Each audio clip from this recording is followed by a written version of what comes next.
দাদিকে মাকে লালন পালন করতে দেখছেন, সেই প্রেক্ষিতে আপনারাও লালন পালন করেন। কিন্তু এখন সময় কিন্তু চেঞ্জ হয়েছে।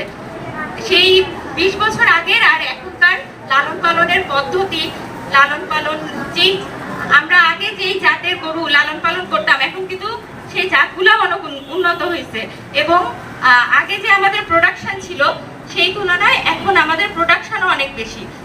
অত্যাধুনিক যন্ত্রপাতি ও আধুনিক চিকিৎসা সেবা নিয়ে পপুলার ডেন্টাল কেয়ার এখন আপনার শহর বেলকুচির মুকুন্দগাতিতে। আমাদের ঠিকানা মুকুন্দগাতি বাজার, গার্লস স্কুলের সামনে, তালুকদার মার্কেটের 2য় তলা, বেলকুচি, সিরাজগঞ্জ। আমাদের কি করতে হবে? সময়ের সাথে আধুনিক প্রযুক্তিগুলোকে আপন করে নিতে হবে।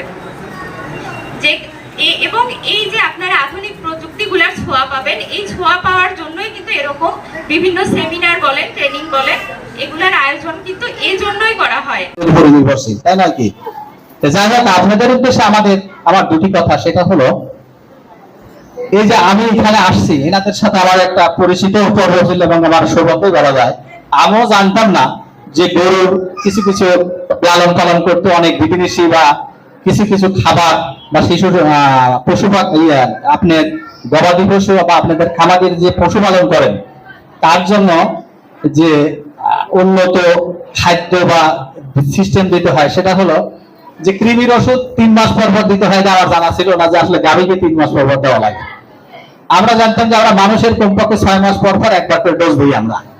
তো যাই হোক, এটা জানার দরকার ছিল। পর্যাপ্ত পানির দরকার, এটাও জানা ছিল না। আমরা হয়তো মাঝে মধ্যে নিয়ে যাই। আবার যেমন আমি একটা ছাগল বা খাসি বালি কোরবানি দেওয়ার জন্য, দেখা যাচ্ছে সেটাকে হয়তো মাঝে মধ্যে নিয়ে যেতে দেখাচ্ছি খাচ্ছে কিনা, কিন্তু এখন দেখে না 24 ঘন্টা তাকে দিতে হবে। তারপরে অতিরিক্ত খাবার যেমন বাছুর যে গাভীর যে বাচ্চা দেয়, আমরা অনেক সময় ওকে খোলা রাখি, ওই বাচ্চা গাভীকে যায় যখন ইচ্ছা তখন দুধ খাচ্ছে। এতে কি হয়? তার শরীরের মধ্যে একটা প্রভাব পড়ে, চাপ পড়ে। অতিরিক্ত ভোজন কোনো মতেই কাম্য নয়। এটাও এখানে শিখলাম, আসলে বাস্তবতা। আমরা যখন কোনো অনুষ্ঠানে খাবার একটু বাড়তি খাই, তখন কিন্তু শরীর খাইতে ভালোই লাগে, পরে কিন্তু অস্বস্তির শেষ নাই। এটাই বাস্তবতা। যাই হোক, আমি যেহেতু নিরাপদ খাদ্য নিয়ে কাজ করি, আপনাদের মাঝে হয়তো এরকম ভাবে আসার সুযোগ হয় না। নিরাপদ খাদ্য, বিশেষ করে আপনারা গাভী পালেন, যেহেতু দুগ্ধ ওখানে থেকে তৈরি হয়, আপনারা হচ্ছে প্রথম সারির কর্মী বা আপনারাই হলো প্রথম হাতিয়ার। তো একটা উনি বললেন যে ম্যাস্টাইটিস কেন হয়, এগুলো অনেক কারণে। যে একটা কারণ বললাম যে টাইমিং, আপনার দুধ দহনের টাইমিং এ উল্টাপাল্টা হতে পারে। অধিক উৎপাদন করতেছে, আপনি ধরেন 20 লিটার 25 লিটার দিচ্ছে, তো ওলানের তো একটা ধারণ ক্ষমতা আছে। তা আপনি বড় গরুগুলোকে 2 বার 3 বার 4 বার পর্যন্ত দহন করবেন, মানে ওইখানে জমা হওয়ার কোনো স্কোপ দেওয়া যাবে না। ওটা আপনি ম্যাস্টিকিয়ার প্লাসটা খাওয়ায়। আর একটা কি, আপনি দুধ দহন করার পরে যদি গাভী ফ্লোরে শুয়ে পড়ে, তাহলে আশেপাশে যত ব্যাকটেরিয়া ভাইরাস আছে ওই দিক দিয়ে ঢুকে পড়বে একটা।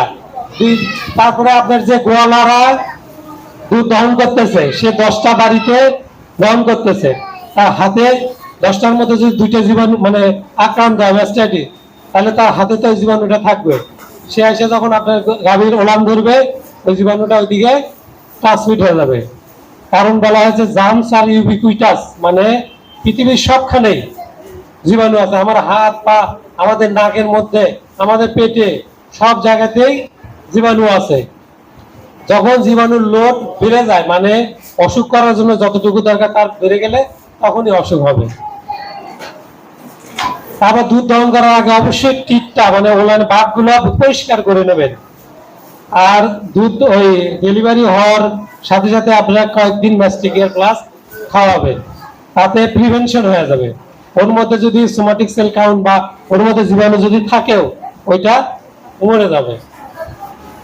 এই অনেকগুলো কারণ আছে। আবার কিছু আছে ব্রিড, যেমন বড় গরু হচ্ছে হলস্টিন ফ্রিজিয়ান, এগুলার যতই ভালো রাখেন হবে। দেখেন না আপনারা, এবং এই ফিডারটা কিন্তু চাটমহলেও পাওয়া যাচ্ছে এখন। আপনারা তাহলে সময়ের সাথে যেই প্রযুক্তি আপনার খামারকে উন্নত করবে, সেগুলো কিন্তু আপনাদের কাছে নিয়ে আসতে হবে। অর্থাৎ আপনার খামারকে আপনার কিভাবে আপনি লাভজনক করবেন, এটা হচ্ছে পরামর্শ দেব আপনারা। এখান থেকে এই পরামর্শ নিয়ে শিখবেন বা আপনারা যে সেটা কাজে লাগাবেন, সেটা কিন্তু আপনাদেরকে করতে হবে।